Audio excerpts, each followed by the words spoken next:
வணக்கம். மாரியப்பன் வானிலை அறிக்கை 2025 அக்டோபர் மாதம் 18ஆம் தேதி சனிக்கிழமை வானிலை அறிக்கை.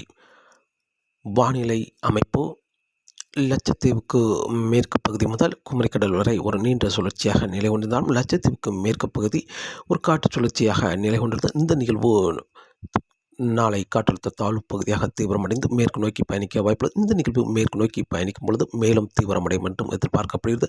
ஆழ்ந்த காற்றழுத்த தாழ்வு பகுதி தாழ்வு மண்டலம் வரை தீவிரமடைந்து மேற்கு நோக்கி பயணிக்கும் என்றும் எதிர்பார்க்கப்படுகிறது. அதே வேளையில் குமரிக்கடலில் ஒரு வளிமண்டல சுழற்சி நிலை கொண்டது. இந்த நிகழ்வு தொடர்ந்து இலங்கை தரை மீது ஏறி மன்னார் வளைகுடாவில் நுழைந்து மேலும் ஒரு நிகழ்வோடு ஒன்றிணைந்து தமிழகம் ஊடாக வடக்கு நோக்கி பயணித்து இந்த நிகழ்வு வட கர்நாடகாவில் அரபிக்கடலில் இறங்கி மேற்கு நோக்கி பயணிக்கும் என்றும் எதிர்பார்க்கப்படுகிறது.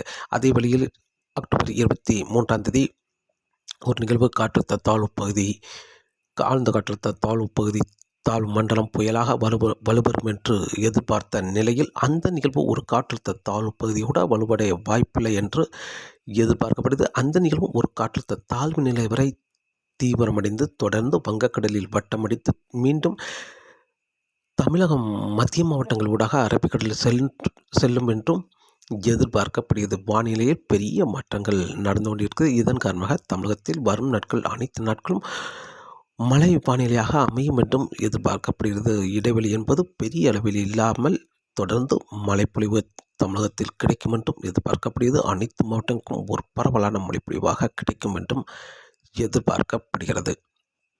இன்று அக்டோபர் மாதம் 18ஆம் தேதி சனிக்கிழமையை பொறுத்தவரை தமிழகத்தில் அதிகாலை நேரங்களில் கர்நாடக எல்லையோர மாவட்டங்களுக்கு பெரிய அளவில் மழை இல்லாவிட்டாலும் கோயம்புத்தூர் சுற்றியுள்ள மாவட்டங்கள், தென் மாவட்டங்கள், மேலும் கடலோர மாவட்டங்களுக்கு அதிகாலை நேரங்களில் லேசான முதல் மிதமான மழை கிடைக்க வாய்ப்பது. இன்று காலை 8 மணிக்கு பிறகு மழை தீவிரம் குறைந்து மீண்டும் காலை 10 மணிக்கு பிறகு மீண்டும் ஆங்காங்கே மழை கிடைக்க வாய்ப்புள்ளது. மாலை நேரங்களில் பரவலாக கனமழையாக கிடைக்க வாய்ப்புள்ளது. இன்று கன்னியாகுமரி மாவட்டத்தை பொறுத்தவரை அதிகாலை நேரங்களில் மழை கிடைத்தாலும் காலை 8 மணிக்கு பிறகு மழை விலகி மீண்டும் மதியத்துக்கு 10 மணிக்கு பிறகு மழை தொடங்கி விட்டு விட்டு மழை கிடைக்க வாய்ப்புள்ளது. மாலை நேரங்களில் பரவலான மொழிப்பொழிவாக கிடைக்க வாய்ப்புள்ளது. அதே வேளையில் திருநெல்வேலி, தூத்துக்குடி இந்த மாவட்டங்களுக்கும் காலை நேரங்களில் மழை கிடைத்தாலும் காலை 8 மணிக்கு பிறகு மழை தீவிரம் குறைந்து மீண்டும் 10 மணிக்கு பிறகு அங்கே மழை கிடைக்க வாய்ப்புள்ளது. அதே வேளையில் மதியத்துக்கு பிறகு மழை விட்டு விட்டு மழை கிடைக்க வாய்ப்புள்ளது. மாலை நேரங்களில் மழை சற்று தீவிரமாக இருக்க வாய்ப்புள்ளது. நாள் முழுவதும் விட்டு விட்டு மழை கிடைக்க வாய்ப்புள்ளது. அதே வேளையில் தென்காசி மாவட்டத்தை பொறுத்தவரை தென்காசி மாவட்டத்திலும் அதிகாலை நேரங்களில் லேசான முதல் மிதமான மழை கிடைக்க வாய்ப்புள்ளது. காலை 8 மணிக்கு பிறகு மழையின் தீவிரம் குறைந்து மீண்டும் 10 மணிக்கு பிறகு வெயில் வந்த பிறகு படிப்படியாக மழை அதிகரிக்கும். விட்டு விட்டு மழை கிடைக்க வாய்ப்பது. மாலை நேரங்கள் மழையின் தீவிரம் சற்று அதிகரித்தே காணப்படும்.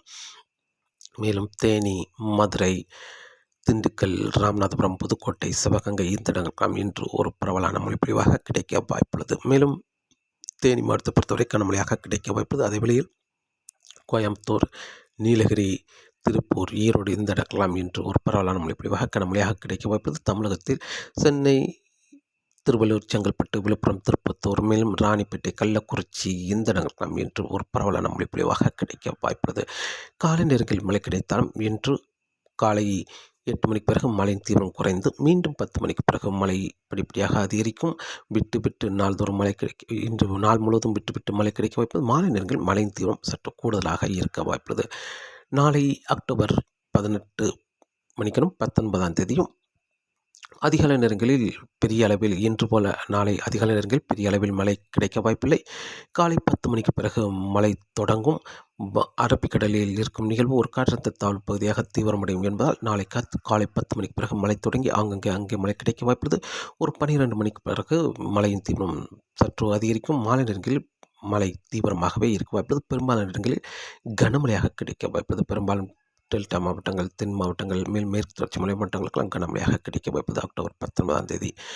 அக்டோபர் 20ஆம் தேதியும் தென் மாவட்டங்களுக்கு மழை தீவிரம் குறைந்து காணப்படும் என்று எதிர்பார்த்த நிலையில் தீபாவளி அன்று ஆனால் அக்டோபர் 20ஆம் தேதி தென் மாவட்டங்கள், மேற்கு தொடர்ச்சி மலை மாவட்டங்கள், மேலும் டெல்டா மாவட்டங்களுக்கெல்லாம் ஒரு தீவிர மழைப்பொழிவு கிடைக்க வாய்ப்புள்ளது. பெரும்பாலும் கோயம்புத்தூர், நீலகிரி, தேனி, வால்பாறை, கொடைக்கானல், மேலும் திண்டுக்கல், மேலும் தென்காசி, திருநெல்வேலி, கன்னியாகுமரி, தூத்துக்குடி, மதுரை, ராமநாதபுரம் இந்த இடங்களுக்கெல்லாம் கன முதல் மிக கனமழை வரை கிடைக்க வாய்ப்புள்ளது. அதே வேளையில் நள்ளிரவு நேரங்களில் டெல்டா மாவட்டங்கள் முழுவதுமே கனமழை. அதே வேளையில் அதிகாலை நேரங்களில் சென்னை சுற்றியுள்ள மாவட்டங்களுக்கு கனமழையாக கிடைக்க வாய்ப்புள்ளது. 21ஆம் தேதி அதிகாலை. 20ஆம் தேதி தென் மாவட்டங்கள், மேற்கு தொடர்ச்சி மலை மாவட்டங்களுக்கு கனமழை. 20ஆம் தேதி நள்ளிரவு டெல்டா மாவட்டங்கள். 21ஆம் தேதி அதிகாலை சென்னை சுற்றியுள்ள மாவட்டங்களுக்கு கனமழை கிடைக்க வாய்ப்புள்ளது. பரவலாகவே மழை கிடைக்க வாய்ப்புள்ளது. நிகழ்வு காற்றழுத்த தாழ்வு பகுதி ஆழ்ந்த காற்றழுத்த தாழ்வு பகுதி வரை தீவிரமடைந்து மேற்கு நோக்கி பயணிக்க வாய்ப்புள்ளது.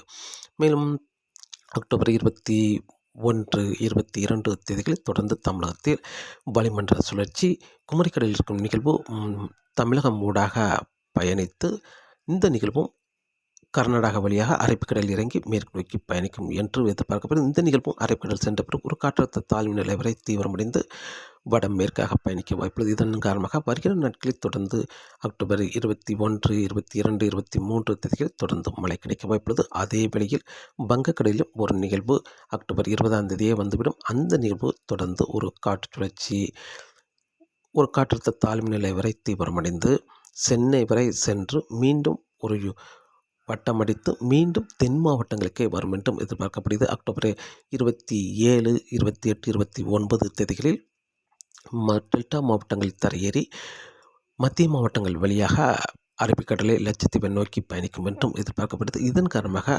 அக்டோபர் 25, 26 தேதிகளில் வட மாவட்டங்களுக்கு மழை கிடைத்தாலும் மேற்கு தொடர்ச்சி மலை ஒட்டியுள்ள மாவட்டங்களுக்கு வங்கக்கடலில் இருக்கும் நிகழ்வு சற்று காற்றை ஈர்க்கும் என்பதால் மழையின் தீவிரம் குறைந்து காணப்படும். மீண்டும் அக்டோபர் 27ஆம் தேதி படிப்படியாக மழை அதிகரிக்கும். அக்டோபர் 28, 29, 30 தேதிகளில் மீண்டும் தமிழகத்தில் அனைத்து மாவட்டங்களுக்கும் ஒரு நல்ல மழை பொழிவாக கிடைக்க வாய்ப்பது. நிகழ்வு ஒரு புயலாக வலுப்பெற்று ஆந்திரா நோக்கி பயணிக்கும் என்றும் எதிர்பார்த்த நிலையில் நிகழ்வு ஒரு காற்றழுத்த தாழ்வு பகுதி கூட வலுவடைய வாய்ப்பில்லாமல் ஒரு காற்றழுத்த தாழ்வு நிலை வரை மட்டுமே தீவிரமடைந்து டெல்டா மாவட்டங்கள் தரையேறி மத்திய மாவட்டங்கள் வழியாக லட்சத்தீவை அரபிக்கடலில் இறங்கி லட்சத்தீவு வழியாக மேற்கு நோக்கி பயணிக்கும் என்றும் எதிர்பார்க்கப்படுகிறது. வானிலை இதே உறுதியான வானிலை கிடையாது.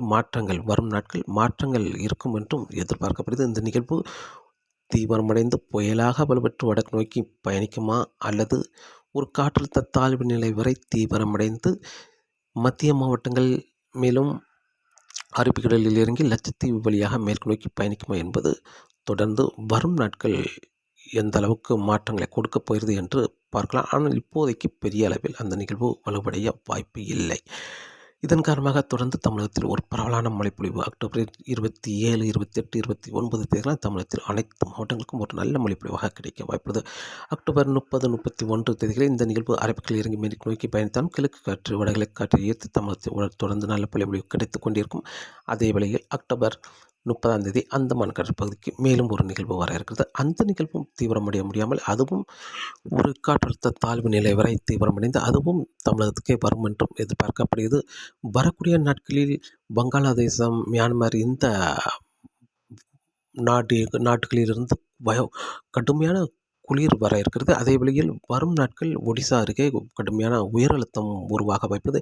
இதன் காரணமாக வரும் நாட்கள் நிகழ்வுகள் தீவிரமடைய முடியாமல் தமிழகத்துக்கே வரும் என்றும் எதிர்பார்க்கப்படுகிறது.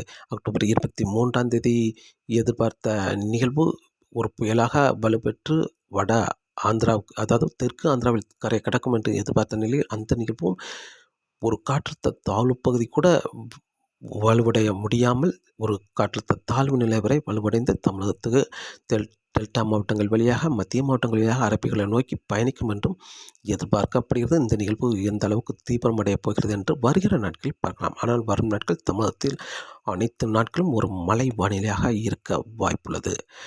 காற்றின் வேகத்தை பொறுத்தவரை காற்றின் வேகம் வரக்கூடிய நாட்களில் பெரிய அளவில் காற்றின் வேகம் இருக்க வாய்ப்பில்லை. அதே வழியில் வங்கக்கடலில் அந்தமான் அருகே அக்டோபர் 20ஆம் தேதி ஒரு காற்று சுழற்சி வரும். அந்த நிகழ்வு அக்டோபர் 23ஆம் தேதி காற்றழுத்த தாழ்வு பகுதி ஆழ்ந்த காற்றழுத்த தாழ்வு மண்டலம் என்று தீவிரமடைந்து புயலாக வலுப்பெற்று தெற்கு ஆந்திராவில் கரை கடக்கும் என்றும் எதிர்பார்த்த நிலையில் அந்த நிகழ்வு பெரிய அளவில் தீவிரமடைய வாய்ப்பில்லை என்று எதிர்பார்க்கப்படுகிறது. அதன் காரணமாக காற்றின் வேகம் வரும் நாட்கள் குறைந்தே காணப்படுது. அக்டோபர் 23ஆம் தேதிக்கு பிறகு தீவிர காற்று இருக்கும் என்றும் எதிர்பார்த்த நிலையில் நிகழ்வு தீவிரத்தை பொறுத்து வருகிற நாட்களில் காற்றின் வேகம் அமையும் என்றும் எதிர்பார்க்கப்படுகிறது. ஆனால் வரும் நாட்கள் மீனவர்களுக்கு மீன்பிடிக்க சாதகமான சூழலாக அமையும் என்றும் எதிர்பார்க்கப்படுகிறது. தொடர்ந்து வானிலை அறிக்கையோடு இணைந்திருங்கள். மீண்டும் சந்திப்போம். நன்றி, வணக்கம்.